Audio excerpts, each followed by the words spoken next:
बाग झारखंड की सभा में अभी जिनने हमारे बीच अपना विषय रखा, आपके अपने लोकसभा के प्रत्याशी भाई मनीष जायसवाल जी, अभिनंदन करें मनीष जायसवाल जी का।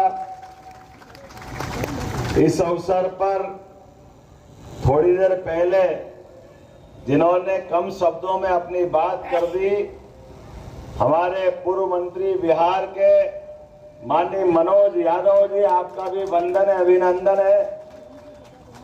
राज्यसभा के सांसद श्रीमान खीरो मेहता जी, आपका भी अभिनंदन, जोरदार अभिनंदन करो भाई खीरो मेहता जी का।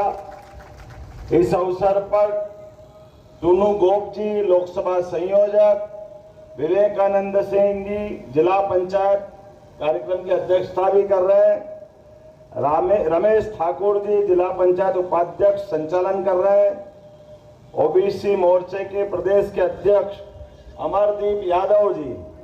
जरा मजा आना चाहिए मौजूद अपनी सभा में, जरा जितने लोग बोल रहा हूं आप अपने भी स्वागत करते जाए, मैं नाम बोलते जा रहा हूं। उमेश मेहता जी, आपका भी अभिनंदन है। उमेश जी कहाँ है? उमेश जी खड़े हो जाओ, जरा मालूम पड़ना चाहिए। और उपाध्यक्ष जिला परिषद किशुन यादव जी, आपका भी स्वागत अभिनंदन।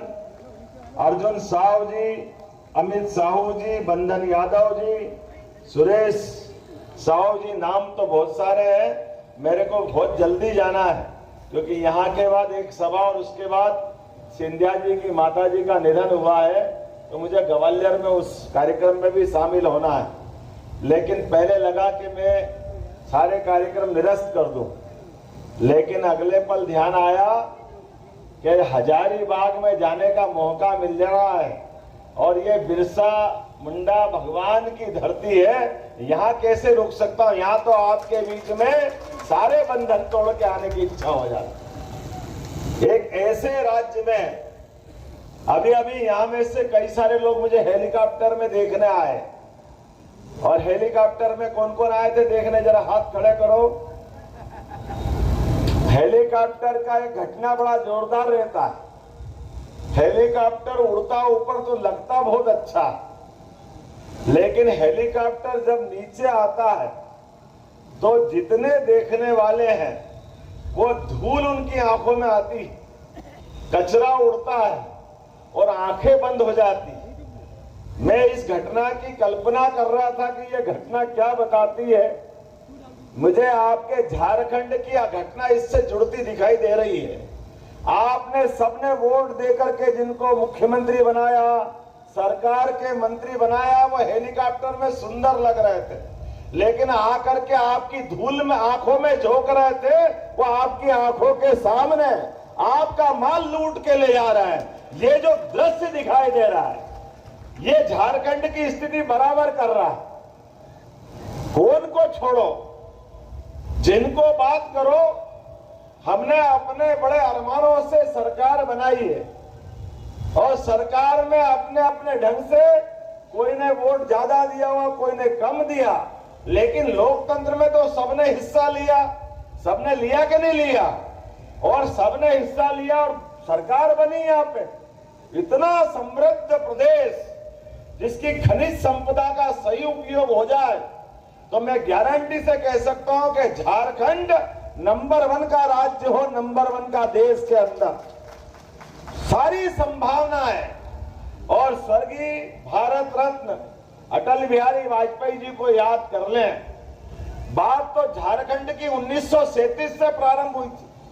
सपना तो तब देखा गया था, लेकिन सपने को पूरा करने में भाजपा ही आगे आई और स्वर्गीय हमारे अटल बिहारी वाजपेयी जी ने आपकी उस मांग को पूरा किया जिसका सपना सबने देखा है।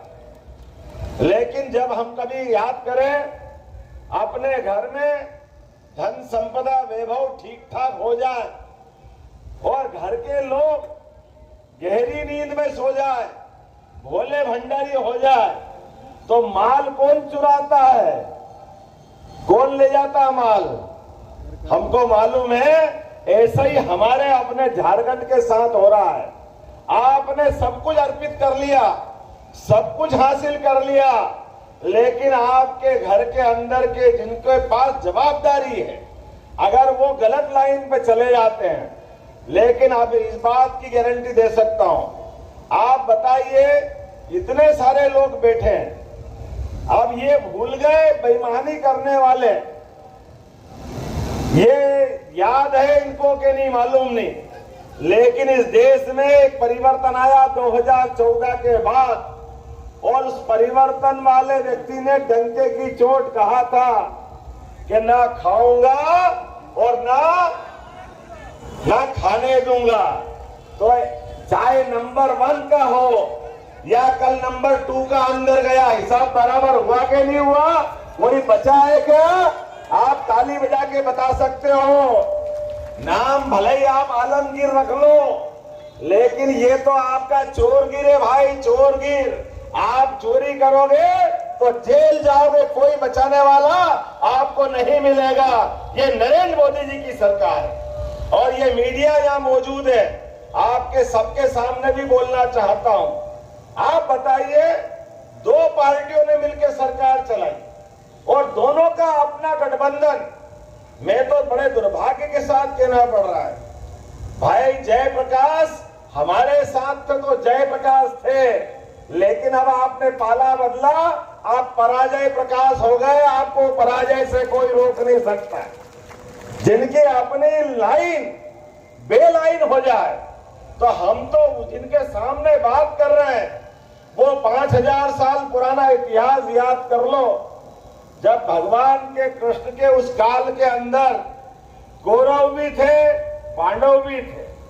हमारे धर्म के उस मार्ग पे, धर्म के युद्ध में जिसको जिधर जाना है पूरी छूट थी।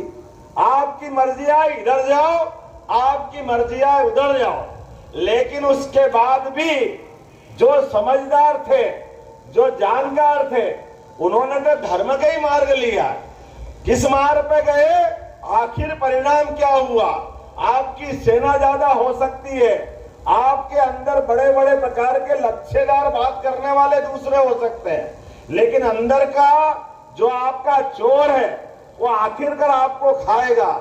मैं इस बात को और आनंद के साथ कह सकता हूं, क्योंकि मुझे मालूम है जहां मैं बात कर रहा हूं, आज जिसकी बात हो रही है, आज झारखंड प्रदेश के अंदर, हमारे अपने हजारीबाग लोकसभा के अंदर वर्तमान के दौर में मैं मोदी जी की प्रशंसा करूंगा, लेकिन कांग्रेस के लोगों को भी सामने रखना चाहूंगा। कितनी बेशर्मी से बोलते हैं, मैं नहीं डरता, आओ मेरे से मुकाबला करो। अरे भाई, मुकाबला करो किससे? आपकी मम्मी कहां से आई मालूम नहीं, लेकिन पापा तो दिल्ली में ही पैदा हुए, उनकी माताजी भी दिल्ली में हुई, उनके पिताजी भी दिल्ली में पैदा हुए, कांग्रेस की 5 पीढ़ी दिल्ली में पैदा हुई, लेकिन कांग्रेस के लोग इतने कायर, एक भी बार दिल्ली से लड़कर के मुकाबला करने की हिम्मत नहीं करते। ये नाकामी है कि नहीं है? आपका इतना डर क्यों है? आप में दम है तो दिल्ली में क्यों नहीं लड़ते हो? आज मुकाबला है नरेंद्र मोदी का वर्सेस आप कहते हो कांग्रेस का, हम तो नहीं मानते, लेकिन नरेंद्र मोदी वो शख्स है जिसने पहली बार भी भाजपा के बलबूते पर अगर चुनाव लड़ने का संकल्प किया, तो आप याद करो, कांग्रेस के समान उत्तर प्रदेश में, बनारस में, भोले बाबा की नगरी में, मैं महाकाल की नगरी से आता हूं, भोले बाबा का एक नाम विश्वनाथ भी है, तो एक बार जयकारा लगाओ, जय श्री महाकाल। हम सबके बीच में 56 इंच वाले की बड़ाई वैसे ही नहीं करते हैं। 56 इंच वाले ने प्रधानमंत्री बनने का निर्णय जैसे ही उनके बारे में हुआ, तो पहले वो गुजरात अहमदाबाद से चुनाव लड़ते थे विधायक का, लेकिन जब तय हुआ कि प्रधानमंत्री बनकर सरकार बनाना है, तो सबके बीच, समाजवादी की सरकार के बीच डंके की चोट, चुनाव लड़ने आए कि नहीं बनारस, अपना अभिनंदन करो नेताजी का 56 इंच के सीने वाले। ये कलेजा होना चाहिए, ये भावना होना चाहिए कि हाँ, हम देश का नेतृत्व करना जानते हैं, देश का नेतृत्व करना चाहते हैं, तो अंदर दम भी तो चाहिए।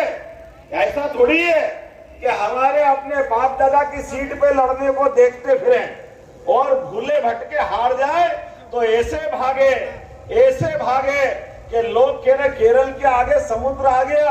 अगर समुद्र नहीं होता तो अरब से जाके चुनाव लड़ते, जगह ही नहीं मिल रही थी उनको। ऐसी तो हालत थी, कहां जाके लड़ोगे, किसके पास लड़ोगे। लेकिन अब वायनाड से हारने की खबर आ रही तो वहां से भागे। मैं इस बात का उदाहरण हूं, स्मृति ईरानी जी का अमेठी से मैं फार्म भराने गया तो स्मृति जी से मैंने कहा, आप भी सुन रहे होगे टीवी में, क्या अब यहाँ से वापस पप्पू जी यहाँ आने वाले हैं चुनाव लड़ने के लिए। लेकिन स्मृति जी ने कहा, भैया ये नहीं आएंगे। मैंने कहा क्यों नहीं आएंगे बहना। बोले इसलिए नहीं आएंगे कि पिछली बार की ऐसी पटकनी दी है कि धूल अभी तक उड़ रही है, ये अमेठी नहीं आ सकते, इतना दम नहीं है। मुझे इस बात की प्रसन्नता है, आज के इस दौर में जब हम चुनाव के बीच बात कर रहे हैं तो परस्पर मुकाबला होना चाहिए कि नहीं होना चाहिए, एक दूसरे की जानकारी होना चाहिए कि नहीं होना चाहिए।